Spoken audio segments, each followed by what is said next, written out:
ونادى نوح ابنه وكان في معزل يا بني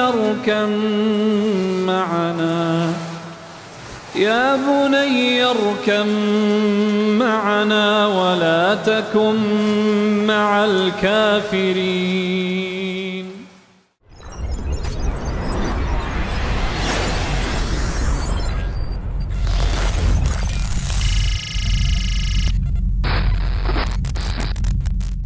کہ سیدنا نوح علیہ السلام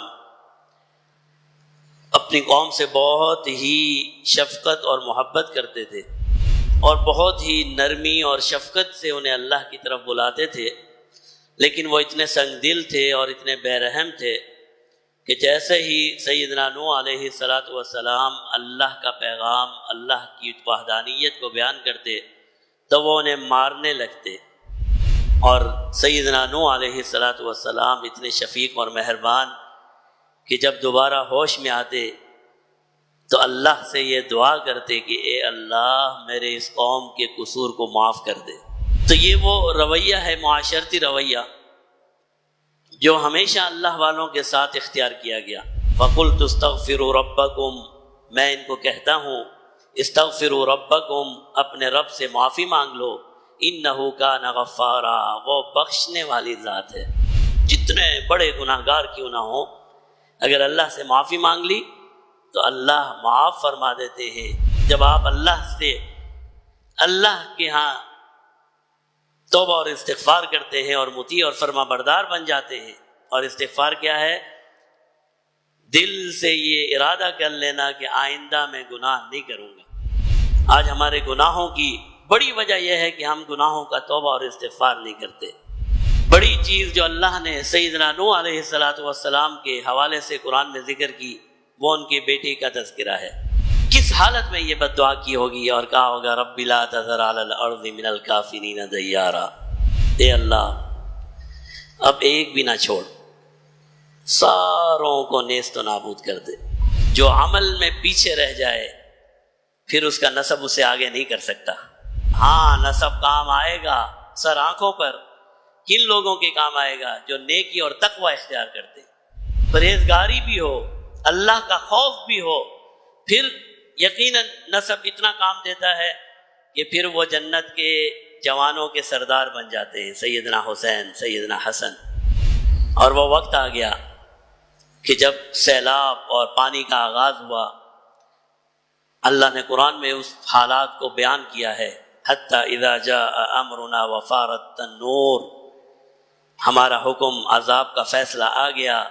قل نحمل فیہا من کل زوجین اثنین، ہم نے حضرت نوح کو کہا اب اس کشتی میں زمین پر موجود تمام جانداروں کا ایک ایک جانوروں کا جوڑا سوار کر دیجئے، اور جتنے بھی تجھ پر ایمان لائے ہیں سب کو لے کر اس کشتی میں بیٹھ جائیے. اور وہ کشتی چل پڑی کہ حضرت نوح نے دیکھا کہ ان کا بیٹا کنعان، ان کی اولاد کنعان ایک پہاڑی پر چڑھ رہا ہے. اب بھی اسے تبلیغ کی، بیٹا اب بھی وقت ہے. تو کہنے لگا ابا جان یہ تو میں نہیں کر سکتا. قال سآوی الی جبل یعصمنی من الماء، کہنے لگا اگر پانی زیادہ ہو گیا تو میں پہاڑی پر چڑھ جاؤں گا. یعصمنی من الماء، اور وہ پہاڑی مجھے اللہ کے عذاب سے، پانی سے بچا لے گی. فرمانے لگے حضرت نوح لا عاصم اليوم من امر اللہ، آج اللہ کے عذاب سے کوئی نہیں بچا سکتا. لا عاصم اليوم من امر اللہ الا من رحم، اللہ ہی کسی پر رحم کر دے اور اسے بچا دے تو وہ بچ سکتا ہے، اس کے علاوہ آج کوئی نہیں بچنے والا. اب یہ گفتگو چل رہی تھی، اللہ فرماتے ایک موج آئی اور اسے بہا کر لے گئی. وحال بینہم الموج فکان من المغرقین، اور اپنے والد کی آنکھوں کے سامنے غرق ہو رہا ہے. ان ابنی من اہلی، یہ بیٹا تو میرے خاندان سے ہے.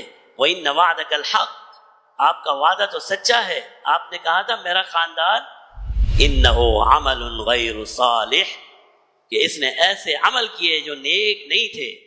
یہ گمراہی میں پڑ گیا، یہ شرک میں پڑ گیا، یہ اللہ کی نافرمانی میں پڑ گیا. نبی کا بیٹا کیوں نہ ہو، اس نبی کے سامنے کیوں نہ ہو، اور وہ نبی اس کے لیے ہاتھ اٹھا کر دعا کیوں نہ کر رہا ہو؟ اللہ کا قرآن ہمیں بتاتا ہے پھر خاندان نہیں بچا سکتا۔ کوئی تیراک ہو جائے، کوئی پہاڑوں پہ چڑھ جائے، کوئی جنگلوں میں نکل جائے، اللہ کے عذاب کا اگر فیصلہ ہو گیا، اللہ کی پکڑ سے کوئی باہر نہیں جا سکتا۔ اور اللہ کی پکڑ سے بچنا صرف ایک ہی راستہ ہے، اور وہ راستہ یہ ہے کہ انبیاء علیہم السلام کے پیغام کو مان لیا جائے۔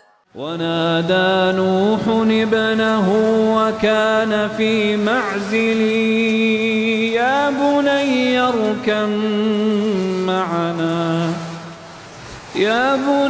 اركب معنا ولا تكن مع الكافرين